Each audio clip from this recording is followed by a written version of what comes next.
الحمد لله نحمده ونستعينه ونستغفره ونؤمن به ونتوكل عليه ونعوذ بالله من شرور أنفسنا ومن سيئات أعمالنا من يهده الله فلا مضل له ومن يضلله فلا هادي له ونشهد أن لا إله إلا الله وحده ولا شريك له ونشهد أن سيدنا وسندنا وشفيعنا وإمامنا ومولانا محمدا عبده ورسوله صلى الله تبارك وتعالى عليه وعلى آله وأصحابه وأزواجه وذرياته وبارك وسلم تسليما كثيرا أما بعد عن ابن مسعود رضي الله تعالى عنه عن عبد الله بن مسعود رضي الله تعالى عنه قال جاء رجل إلى النبي صلى الله عليه وسلم فقال أي العمل أحب إلى الله قال الصلاة على وقتها قال ثم أي قال بر الوالدين قال ثم أي قال الجهاد في سبيل الله أو كما قال عليه الصلاة والسلام رب اشرح لي صدري ويسر لي أمري واحلل عقدة من لساني يفقهوا قولي یا رب صلی وسلم دائما ابدا علی حبیبک خیر الخلق کلہم۔ اسٹیج پر تشریف فرما استاد محترم، علماء کرام، حفاظ اعظام، حاضرین مجلس، اللہ پاک کا بے حساب فضل و کرم ہے کہ اس نے ہم اور آپ کو اپنے اور اپنے محبوب جناب رسول اللہ صلی اللہ علیہ وسلم کی نسبت پر کچھ دیر مل بیٹھنے کی توفیق عطا فرمائی۔ جناب رسول اللہ صلی اللہ علیہ وسلم کے پاک ارشادات میں سے ایک مختصر ارشاد آپ حضرات کے سامنے پڑھا ہے، جس میں حضرت عبداللہ ابن مسعود رضی اللہ تعالی عنہ بیان کرتے ہیں کہ ایک شخص نبی کریم صلی اللہ علیہ وسلم کی خدمت میں حاضر ہوئے اور سوال کیا، اے اللہ کے نبی آپ یہ بتلائیے کہ اللہ کو سب سے زیادہ کون سا عمل پسندیدہ ہے؟ اللہ کے نبی صلی اللہ علیہ وسلم نے جواب میں ارشاد فرمایا الصلاۃ علی وقتہا، نماز اپنے وقت پر ادا کر لی جائے، یہ عمل اللہ تبارک و تعالیٰ کو سب سے زیادہ پسندیدہ ہے۔ اس کے بعد وہ آنے والے صحابی سوال کرتے ہیں اللہ کے رسول اس کے بعد سب سے پسندیدہ عمل اللہ کے نزدیک کون سا ہے؟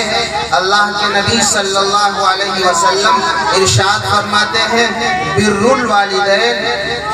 والدین کے ساتھ میں اچھا برتاؤ کرنا۔ تیسری بار پھر وہ صحابی سوال کرتے ہیں اے اللہ کے نبی اس کے بعد سب سے زیادہ پسندیدہ کون سا عمل ہے؟ اللہ کے نبی صلی اللہ علیہ وسلم فرماتے ہیں الجہاد فی سبیل اللہ، اللہ کے راستے میں اپنے دین و ایمان کی خاطر اپنی جان کو قربان کر دینا، یہ اللہ کو سب سے زیادہ پسندیدہ ہے۔ میرے بھائیوں، بزرگوں، دوستوں، اللہ کے نبی صلی اللہ علیہ وسلم نے جو ترتیب بار 3 اعمال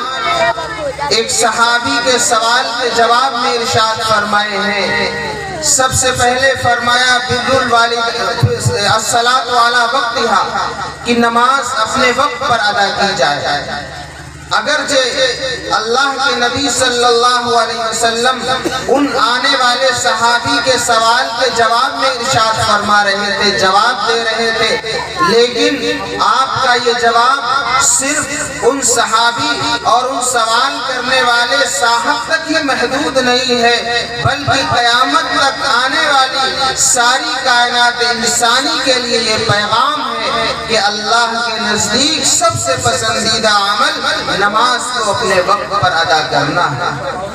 اللہ تبارک و تعالی نے ہم سب پر 5 وقت کی نماز فرض کی ہے اور ان کے اوقات کو بھی متعین فرمایا ہے۔ فجر کی نماز کا وقت کب سے شروع ہے، کب ختم ہے، ظہر کی نماز کا وقت کب سے شروع ہے، کب ختم ہے، عصر کی نماز کا وقت، عشاء کی نماز کا وقت، مغرب کی نماز کا وقت، ساری نمازوں کے اوقات اللہ تبارک و تعالی نے متعین فرما دیے ہیں۔ اب انہی اوقات میں نماز پڑھنے کے ہم پابند ہیں۔ اللہ کو یہ عمل سب سے زیادہ پسندیدہ ہے کہ نماز اپنے وقت پر ادا کر لی جائے۔ آج میرے بھائیوں بزرگوں، اس عمل میں ہم سے کس قدر کوتاہی ہوتی ہے کہ ظہر کی نماز کتنی تاخیر سے پڑھتے ہیں، پڑھ لیں گے، جن کی جماعت چھوٹ جاتی ہے تو پھر ان کی تو نماز کس وقت ہوتی ہے پتہ نہیں، اور کبھی کبھار تو وقت بھی نکل جاتا ہے۔ اسی طرح سے اور نمازوں کا حال، جبکہ نماز اللہ کی وہ ایسی عبادت ہے کہ جب بندہ نماز پڑھتا ہے تو گویا کہ اللہ سے ملاقات کرتا ہے۔ الصلاۃ معراج المؤمنین، نماز تو مومنین کی معراج ہے، اللہ تبارک و تعالیٰ سے ملاقات کرنے کا ذریعہ ہے۔ اللہ تبارک و تعالیٰ کے سامنے جب بندہ نماز کے لیے نیت باندھ دیتا ہے تو اللہ سے سب سے زیادہ قریب ہو جاتا ہے، اور اس کے بعد وہ اللہ کی حمد و ثنا بیان کرتا ہے، سورہ فاتحہ پڑھتا ہے، قرآن کی تلاوت کرتا ہے، رکوع میں جاتا ہے، اللہ کی بڑائی بیان کرتا ہے، سبحان ربی العظیم، سبحان ربی العظیم۔ اس کے بعد اب سجدے میں چلا گیا، سجدے میں جب چلا گیا تو اللہ سے سب سے زیادہ قریب ہو گیا، اس لیے کہ اللہ کی بندگی کے لیے، اللہ کے سامنے جھکانے کے لیے، اللہ کے در پہ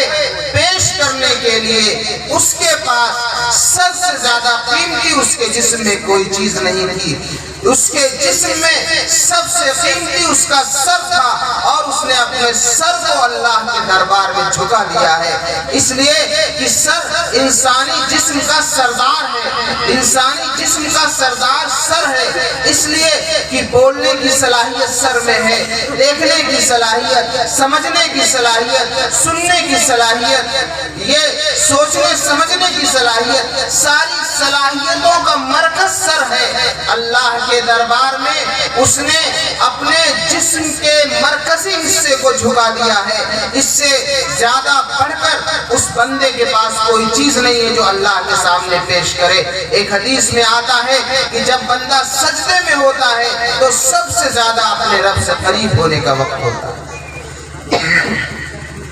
تو میرے بھائیوں بزرگوں دوستو، یہ انتہائی درجے اہمیت کی چیز ہے نماز، عبادت اللہ تبارک و تعالی، جس کو آقا علیہ السلام معراج گئے، معراج میں تشریف لے گئے تو اللہ تبارک و تعالی نے تحفے میں نماز عطا فرمائی۔ یہ آقا علیہ السلام تحفے میں لے کر کے آئے ہیں۔ تحفہ دیا کس نے؟ الاحکم الحاکمین، اللہ رب العزت نے، اور دیا کس کو؟ خاتم الانبیاء، محبوب کبریا، ہم سب کے آقا و مولا جناب محمد الرسول اللہ صلی اللہ علیہ وسلم۔ اللہ کے نبی نے فرمایا الصلاۃ معراج المؤمنین، اللہ کے نبی نے فرمایا قرۃ عینی فی الصلاۃ، کہ نماز میری آنکھوں کی ٹھنڈک نماز میں۔ میرے بھائیوں بزرگوں دوستو، نماز کے تعلق سے کس درجے ہم اور آپ سے لاپرواہیاں ہوتی ہیں،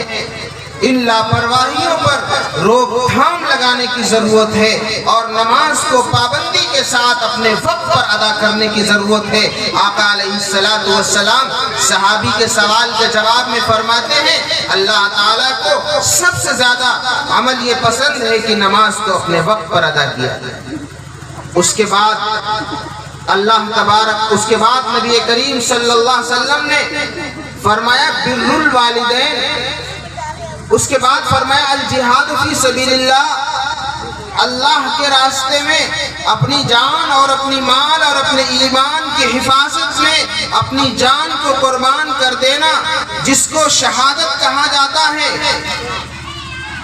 لیکن اللہ کے نبی صلی اللہ علیہ وسلم نے اس شہادت کو تیسرے نمبر پر بیان کیا ہے اور بر الوالدین کو، والدین کے ساتھ اچھا برتاؤ کرنے کو دوسرے نمبر پر بیان کیا ہے۔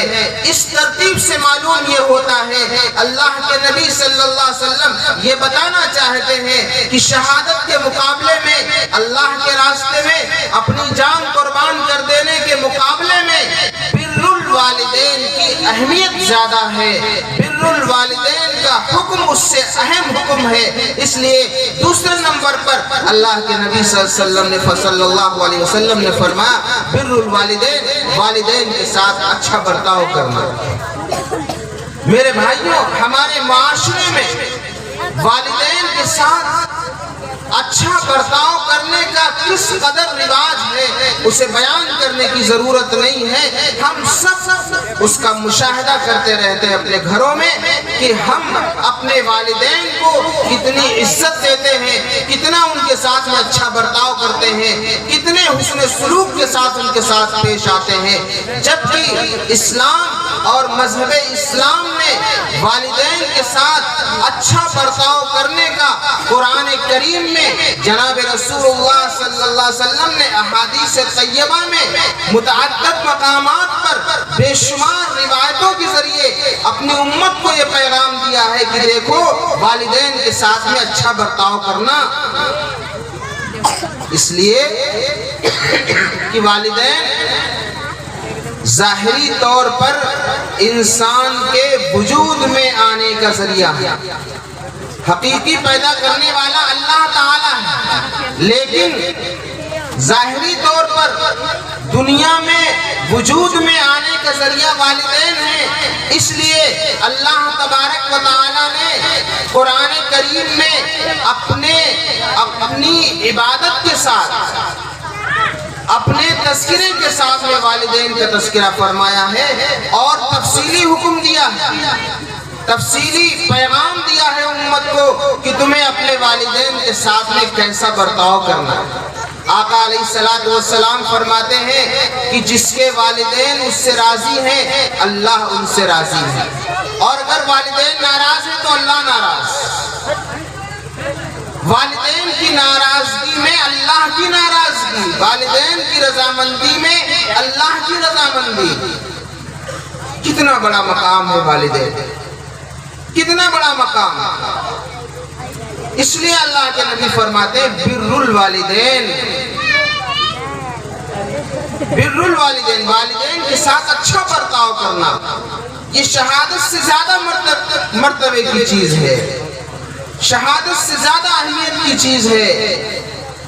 ایک صحابی حاضر ہوتے ہیں اللہ کی خدمت میں اور فرماتے ہیں کہ اللہ کے نبی مجھے آپ جہاد میں بھیج دیجئے۔ اللہ کے نبی صلی اللہ علیہ وسلم فرماتے ہیں کہ تمہارے والدین زندہ ہیں؟ ہاں زندہ ہیں۔ اللہ کے نبی منع فرما دیتے ہیں کہ تم اپنے والدین کی خدمت کرو،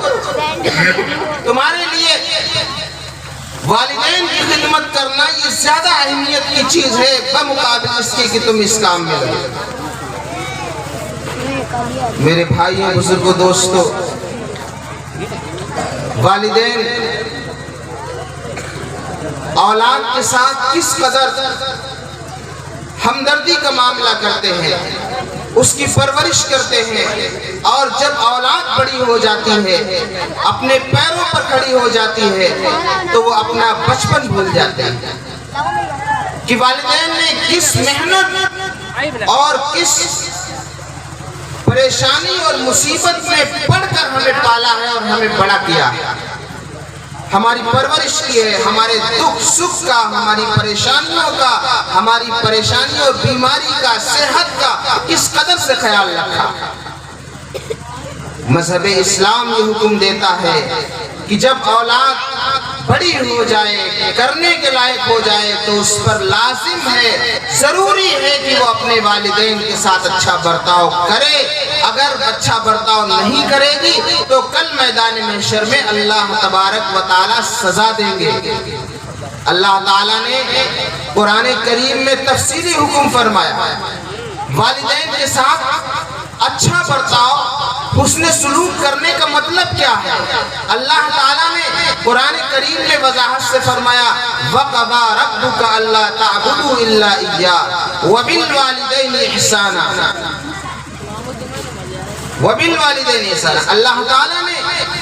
اپنی عبادت کا تذکرہ کیا، اس کے بعد فرمایا کہ اور والدین کے ساتھ اچھا برتاؤ کرو، اپنے تذکرے کے ساتھ، اپنے حقوق کے ساتھ والدین کے حقوق کو بیان فرمایا،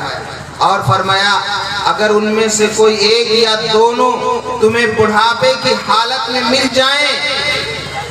اگر بڑھاپے کی حالت میں تمہیں مل جائیں فَلَا تَقُلْ لَهُمَا أُفٍّ۔ اللہ تعالیٰ فرماتے ہیں کہ تمہیں ان کے ساتھ اچھا برتاؤ کس طرح کرنا ہے۔ فرمائے کہ اگر بڑھاپے کی حالت میں مل جائیں فَلَا تَقُلْ لَهُمَا أُفٍّ، تو ان کو اف بھی مت کہنا۔ مفسرین اکرام نے اس کے دو مطلب بیان کیے ہیں کہ ایک تو یہ ہے کہ ان کی کسی بات پر تم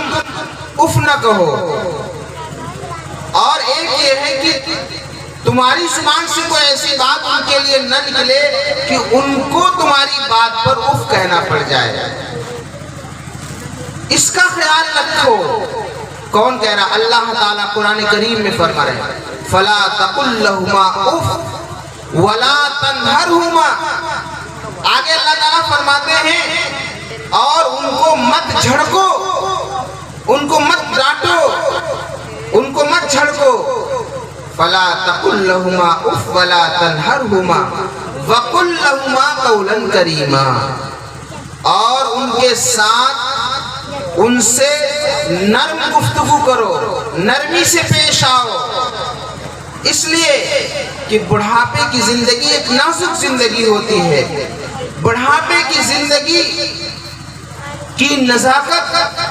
وہی شخص سمجھ سکتا ہے جو اس عمر میں پہنچ چکا ہے، خواہ وہ ماں ہو، باپ ہو، دادا ہو، دادی ہو۔ بڑھاپے کی عمر کی نزاکت کو وہی شخص سمجھ سکتا ہے جو اس عمر میں پہنچ جائے گا۔ یہ ایسی نازک عمر ہوتی ہے کہ ہاتھ، پیر، دماغ، آنکھیں، زبان، ساری چیزیں جواب دے جاتی ہیں، ساری چیزیں کمزور ہو جاتی ہیں۔ سنائی بھی کم دیتا ہے، دکھائی بھی کم دیتا ہے، سمجھ میں بھی کم آتا ہے، جلدی سمجھ میں نہیں آتا ہے، ہاتھ پیر بھی کمزور ہیں۔ ایسے میں اولاد کو یہ حکم دیا گیا ہے کہ تم ان کو مت جھڑکو۔ اگر ان کی کوئی بات ایسی تمہیں لگ رہی ہے کہ جو تمہارے مزاج کے خلاف ہے تو اپنا بچپن یاد کر لینا کہ جب تم چھوٹے تھے تو تمہارے ساتھ میں وہ نرمی سے پیش آیا کرتے تھے، آج وہ بڑھاپے کی حالت میں ہے، آج ان کا دماغ کمزور ہے، آج ان کی نگاہیں کمزور ہیں، ان کی سمجھ میں بات نہیں آتی ہے، آج ہاتھ پیر ان کے کمزور ہیں۔ اس بات کا خیال کر کے وَقُلْ لَهُمَا قَوْلًا كَرِيمًا، ان سے نرم بات کرنا، ان کی کسی بات کا جواب مت دینا تاکہ انہیں برا نہ لگ جائے، ان کے دل کو ٹھیس نہ پہنچ جائے، کہیں وہ یہ کہنے پر مجبور نہ ہو جائے کہ یہ کیسی اولاد ہے، اور کہیں اللہ کے سامنے وہ اولاد کے لیے بد دعا نہ کرے۔ وَقُلْ لَهُمَا قَوْلًا كَرِيمًا وَاخْفِضْ لَهُمَا جَنَاحَ الذُّلِّ مِنَ الرَّحْمَةِ، اور ان کی ہر بات پر لبیک کہنا، ان کے سامنے اپنے بازوؤں کو جھکا دینا۔ اگر انہوں نے منع کر دیا کہ تمہیں یہ کام نہیں کرنا ہے بیٹا، تو بیٹے کو چاہیے کہ اس کام سے رک جائے۔